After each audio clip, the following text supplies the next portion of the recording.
Halo teman-teman, kembali lagi di podcast obrolan singkat. Kenalin nih, bersama aku Afilia Azalusna. Nah, di podcast kali ini aku tidak sendirian. Aku juga ditemani dengan Pak Widat selaku pendamping siswa di SMK Miftahul Ulum, tempat aku menimba ilmu. Di sini kita akan membahas tentang pembulian. Selamat pagi Pak Widat. Selamat pagi. Gimana nih kabarnya? Baik. Pak, Ya. mau nanya nih, apa definisi dari bullying? Kenapa bullying itu bisa menjadi masalah yang serius? Bullying ya. Ya. Definisi bullying yaitu tindakan agresif yang dilakukan secara berulang-ulang oleh satu individu atau kelompok individu terhadap orang lain. Ini bisa berupa pelecehan verbal, fisik, sosial, atau cyber. Bullying menjadi masalah serius karena yang pertama itu dampak psikologis. Psikologis. Ya, paham? Ya, Bisa dijelaskan lebih detailnya? Korban bullying sering mengalami tekanan psikologis yang serius, seperti stres, gitu ya. depresi, dan kecemasan. Itu dampaknya. Ada lagi dampak fisik.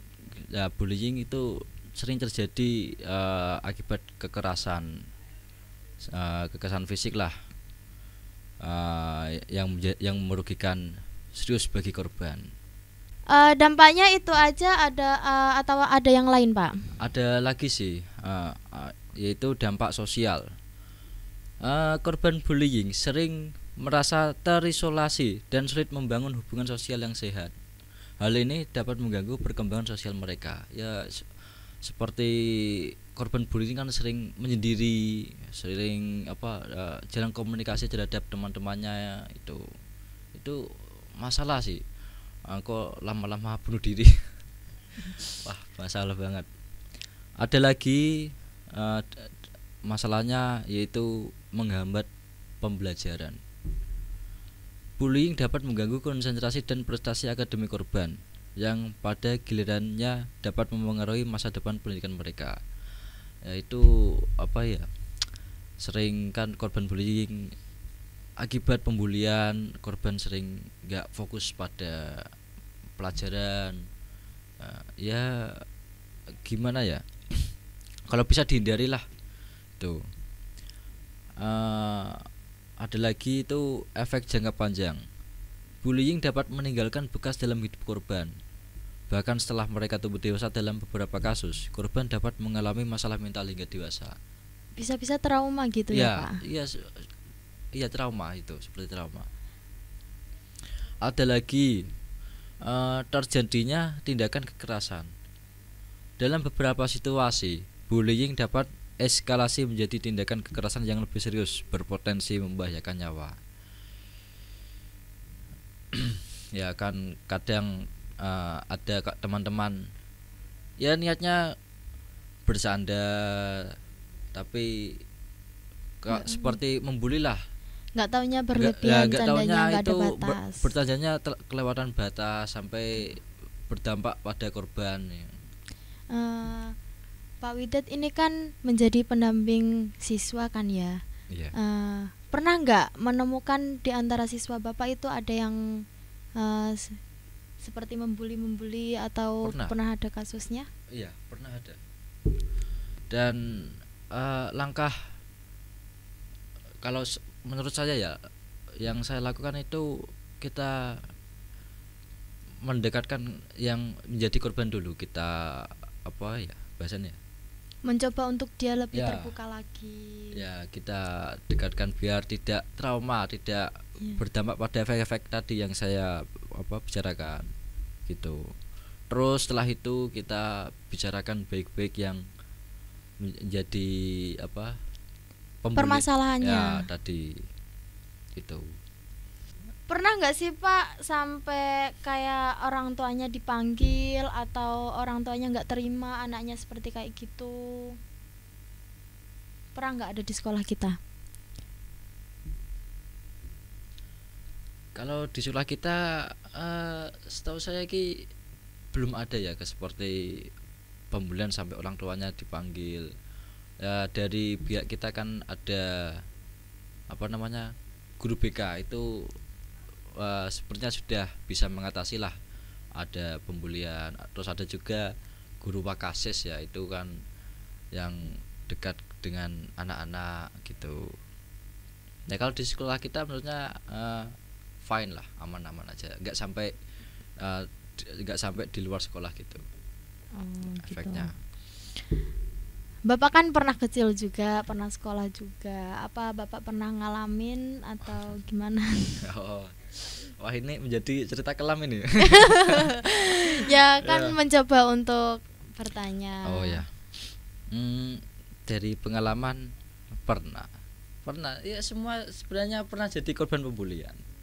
Cuma ada beberapa yang masih teringat lah gitu, ada yang masih apa, Merasa sedikit dendam, oh kalau dendam enggak, sedikit saya sakit hati sampai sakit tidak hati. hilang. Kalau saya sih enggak ya, kalau korban pembulian iya. Ya yang pertama apa, saya nggak merasa dibully sih, ya namanya Merasa dikucilkan aja gitu, bagaimana? kalau merasa dikucilkan enggak, emang saya merasa emang itu namanya pembulian, tapi saya merasa nggak dibully. Kalau saya merasa wah saya dibully, saya dikucilkan, malah saya mentalnya down sendiri, saya mengalami stres ya. Untuk Mencoba untuk menguatkan. mencoba untuk menguatkan saya biar menghindari efek-efek dampak negatif tadi. Saya mencoba untuk selalu berpikir positif lah kepada teman-teman. Ya masih apa, sering berkumpul. Kalau bercanda saya ya wajar lah gitu. Kalau emang ada teman yang nggak begitu nyaman, saya lebih baik menghindar daripada ada masalah gitu. Dari pengalaman. Cara kan Bapak pernah seperti gitu kan, pernah melakukan juga. Berarti cara untuk menghilangkan pikiran dari itu semua agar tidak terpikirkan terus, atau menyemangatkan diri untuk lebih sukses atau kita gimana? selalu berpikir ke depan. Paham nggak? Paham, Jadi paham. apa yang ada di depan kita ya udah fokus dulu, yang lalu biarlah terlewat lah gitu. Ya emang sih kita harus melihat masa lalu untuk melangkah ke depan, tapi yang melihat masa lalu itu buat pelajaran lah, jangan dibuat apa ya, teringat sampai kepikiran lagi, jangan sampai gitu. Ya udah buat pelajaran aja untuk melangkah ke depan. Kita harus gimana langkah selanjutnya biar tidak terjadi efek-efek negatif seperti sebelumnya lah gitu. Jenis-jenis bullying itu seperti apa sih Pak, kalau boleh tahu? Banyak sih jenis-jenis bullying. Yang pertama ada bullying verbal. Ini melibatkan penggunaan kata-kata kasar, kata-kata ejaan, sindiran. Ya bahasanya kalau di sini nyanyian lah gitu. Itu termasuk bullying itu. Apa ya? Ya sebenarnya contoh lah, mempunyai nama asli tapi di Kayak celok nama yang lain, itu sebenarnya termasuk pembulian. Itu bisa dilaporkan. Siapa kalau seperti itu bisa banyak ya. Oh iya, kasusnya. banyak sekali. Terus ada bullying fisik. Bullying fisik itu melibatkan tindakan kekerasan, seperti gawe kalahan lah, karena bahasanya itu nekene sering ditendangi, sering dipukuli, itu termasuk bullying fisik, bisa dilaporkan lah juga. Ada lagi bullying sosial. Ini terjadi ketika korban diisolasi, ya seperti tadi lah efeknya, sama yang saya bicarakan yang pertama. Cyber juga, bullying cyber. Oh, kalau bullying cyber itu terjadi di media sosial. Seperti apa itu Pak? Kadang kita apa ya, ya pertengkaran di media sosial lah, kayak seperti ada yang posting terus kita komen yang jelek-jelek, yang melecehkan gitu. lah gitu, itu termasuk pembulian itu. Kalau akunnya bisa terdeteksi ya udah bisa tertangkap. Dilaporkan. Terus bullying seksual itu melibatkan perilaku seksual yang tidak diinginkan atau pelecehan lah. Kalau menurut saya di SMK sini nggak ada ya, belum ada. Bullying rasial atau etnis, ini terjadi ketika seseorang diserang atau diintimidasi berdasarkan ras, etnisitas atau latar belakang budaya mereka. Seperti kita berbeda budaya lah, dan kita mengajak budaya mereka, dan dari pihak mereka tidak terima lah satu budaya, satu ras gitu. Nah ya, bisa dilaporkan. Gini Pak, kemarin kan ada viralnya gitu kan di sosial media tentang bullying sampai orangnya meninggal dunia. Ya, cara mencegah bullying agar di sekolah kita tidak terjadi itu gimana? Cara mencegahnya ya? Ya. Mencegah bullying itu kan termasuk tanggung jawab kita bersama semuanya. Nah, yang pertama itu meningkatkan kesadaran tentang bullying, mendiskusikan ya, kita buat seperti apalah acara atau agenda. Kan kita mempunyai organisasi OSIS ya. Lagi itu bisa dapat dibuat agenda seperti sosialisasi bullying, kita mendadakan pemateri dari mana gitu. Kalau bullying itu tidak dilarang lah gitu, jangan sampai ya, ada di SMK kita. Pernah sih SMK kita ada sosialisasi dari Polres atau di mana itu menjelaskan tentang bullying. Terus ada lagi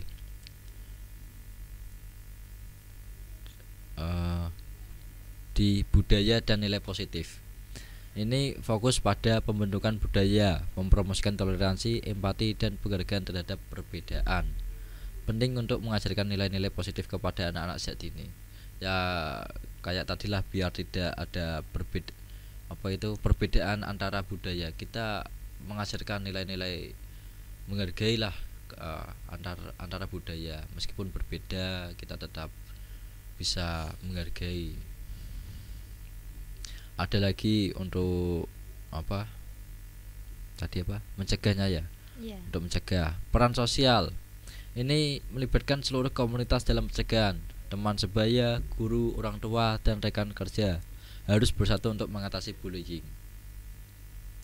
Kebijakan anti bullying di sekolah, tempat kerja, dan organisasi perlu memiliki kebijakan yang jelas dan ditegakkan untuk melawan bullying. Kebijakan ini harus mendefinisikan bullying dan menguraikan tindakan apa yang akan diambil jika terjadi bullying. Ya seperti kayak di SMK kita kan emang sudah ada aturan ya. Sudah ada aturan kalau tidak boleh ada bullying. Terus sing ditempelke ning tembok itu kan ono kayak pamflet bullying kadang toh. Nah, itu kan sudah diterapkan di SMK kita toh. Terus ada lagi pendidikan mengenai internet aman. Dalam dunia digital, penting untuk mengajarkan anak-anak dan remaja mengenai keamanan online dan perilaku cyber yang baik. Lah, berhubungan di jurusan kita seperti ya adalah yang di bidang untuk mempelajari di komputer kan secara online ya, kita harus bisa mempelajari mana situs yang baik, mana situs yang tidak pantas lah gitu. Nah, itu namanya pendidikan internet aman. Dukungan kepada korban. Nah, dipastikan bahwa korban bullying merasa didukung dan tahu bahwa mereka bisa melaporkan tersebut tanpa takut. Nah, seperti korban bullying lah ya, kan tadi saya bilang langkah pertama saya dekati dulu korbannya biar tidak stres atau tidak depresi. Buat dia itu lebih kuat lagi lah. Kalau mau melaporkan ya udah laporkan saja, nggak usah takut kepada si pembuli. pembulinya itu. Ada lagi yaitu intervensi awal. Tanggapi bullying sejak dini dengan tindakan yang tepat. Ini dapat mencegah eskalasi dan memberikan pesan bahwa perilaku tersebut tidak akan ditoleransi.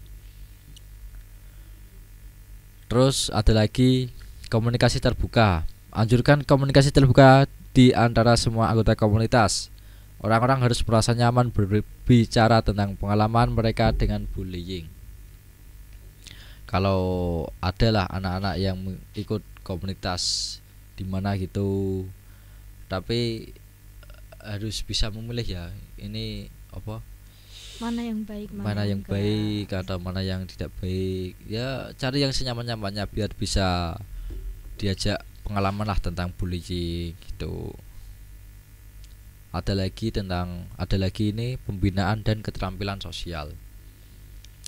Nah, ini memberikan pendidikan tentang keterampilan sosial kepada anak-anak dan remaja sehingga dapat menghadapi konflik dengan cara yang sehat.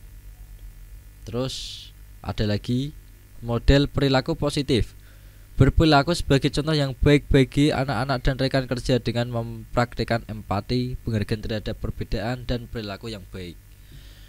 Ya seperti kalau kita tidak mau di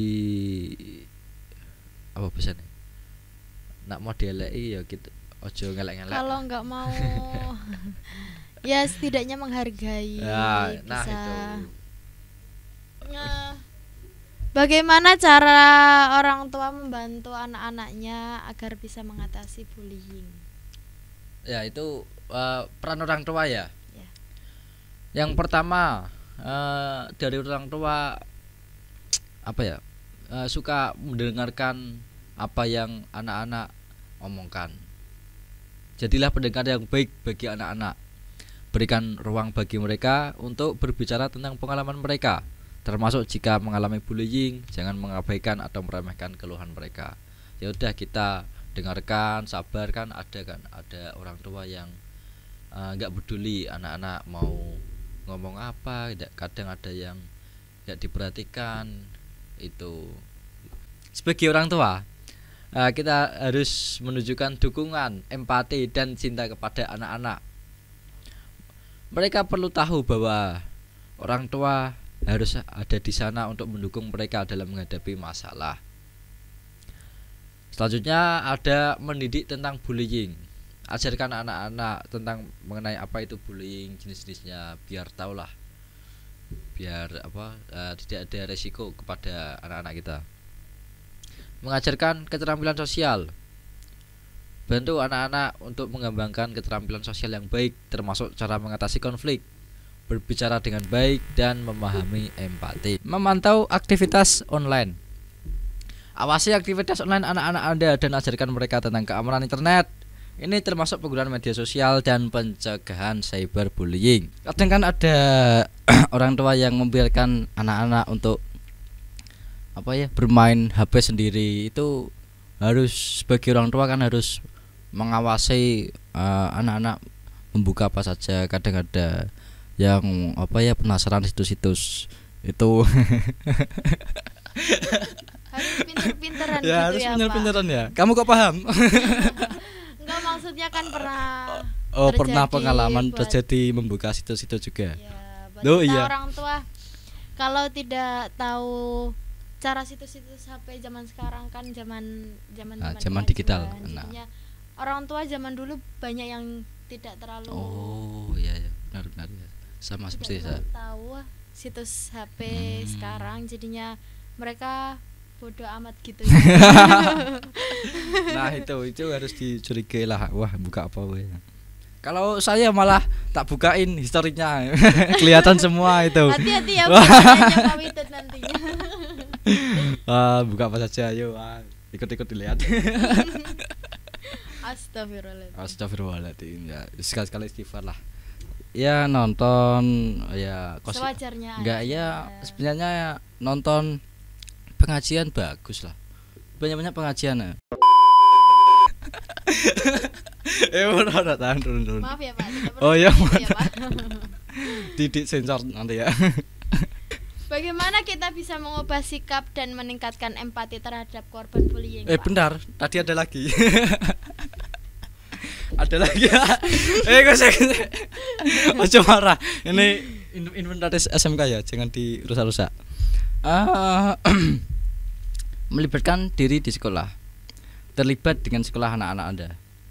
Kenali guru dan staf sekolah dan ikut perkembangan anak-anak Anda secara akademis dan sosial. Ya, sebagai orang tua kan harus bisa apa yang terjadi di sekolah kita kenali, kita cari tahu guru-gurunya siapa saja, terus termasuk guru BK dan guru Wakasis, terus kepala sekolahnya siapa.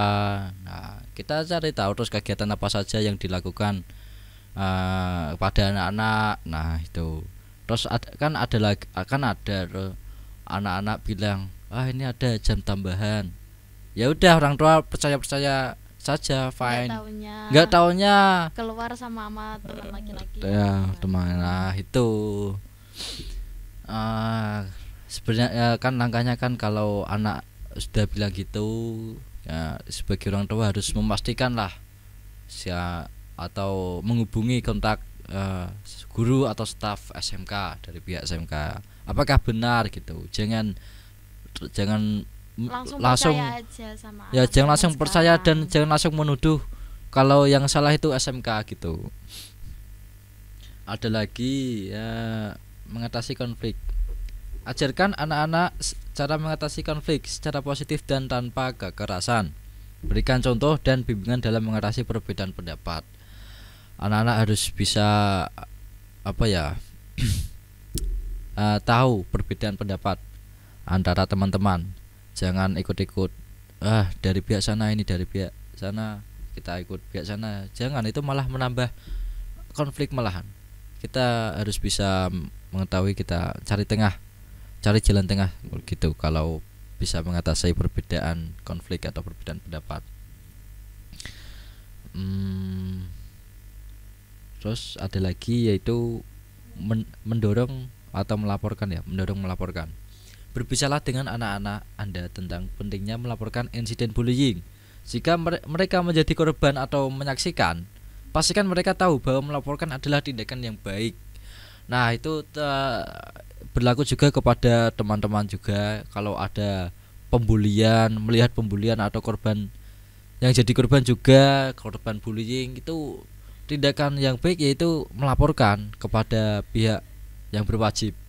Ya, maksudnya dari SMK ya, BK juga bisa, Wakasis atau guru-guru yang lainnya yang bisa mengatasi anak-anak atau siswa-siswa itu.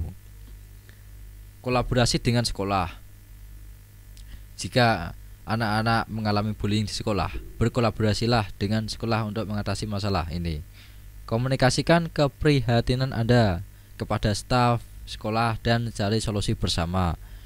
Jadi kalau mempunyai masalah lah terhadap anak-anak sebagai orang tua, ya setidaknya bisa bahasanya sharing kepada, gak sharing sih, memberitahukan kalau anaknya mempunyai masalah ini kepada pihak yang mengatasi seperti BK. Anak ini mempunyai masalah ini, kan biar bisa sama-sama mengatasi lah gitu. Ada lagi yaitu model perilaku positif. Jadilah model perilaku positif dalam interaksi sosial dan dalam menangani konflik. Anak-anak belajar dari orang tua mereka. Jadi tunjukkan cara yang baik dalam berinteraksi dengan orang lain. Sebagai orang tua harus memperlihatkan perilaku positif. Ya, di mana sajalah, selama ada anak-anak kita yang melihat itu. Kan anak-anak itu cermin orang tua. Sebaliknya. Iya, cerminan orang tua. Nah, itu. Jadi sebagai orang tua harus memperlihatkan perilaku positif ya di mana saja kalau bisa. Jadi buat teman-teman, ketika kalian merasa dibully atau entah seperti itu, harus cepat-cepat mengasih tahu ke orang tua atau ke guru kalian agar bisa dicarikan jalan keluarnya. Jangan takut sama si pembuli, kalau tidak cepat diselesaikan akan menjadi masalah yang serius. Terima kasih buat Pak Widat atas waktunya. Sama-sama. Bisa datang di podcast kita obrolan singkat. Bisa lah. Lagi-lagi. Apa nih? Bisa no kok apa nih? Wah.